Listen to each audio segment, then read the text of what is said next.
আসসালামু আলাইকুম রহমতুল্লাহি বারাকাতু।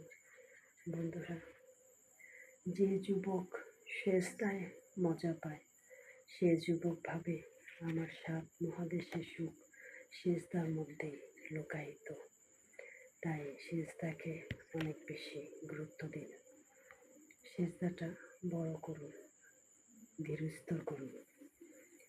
বেনামাজি মনে করেন না যে আপনি বেশি মজায় আছেন, আর নামাজি ব্যক্তি জীবনটা তেজপাতার মতো দানা।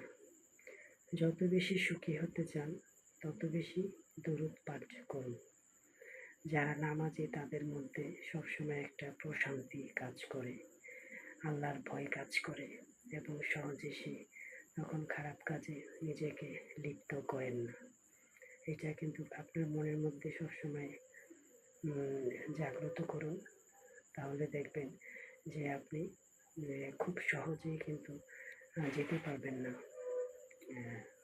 অবৈধ কোনো রাস্তা বা খারাপ কোনো পথে।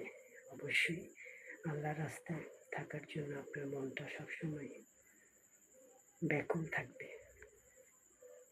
মানুষের মনের সচ্ছলতা, অর্থাৎ মনের থেকে যদি কেউ ধনী হয় তাহলে সেটা হলো আসল সচ্ছলতা। আমাদের মনে যদি অশান্তি থাকে তাহলে সেটাকে কিন্তু সচ্ছলতা বলে না।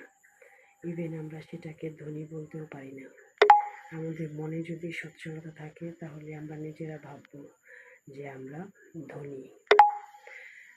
আমরা আখিরাতের জন্য অবশ্যই চেষ্টা করব, আল্লাহর আরশের কাছে থাকার জন্য, যাওয়ার জন্য।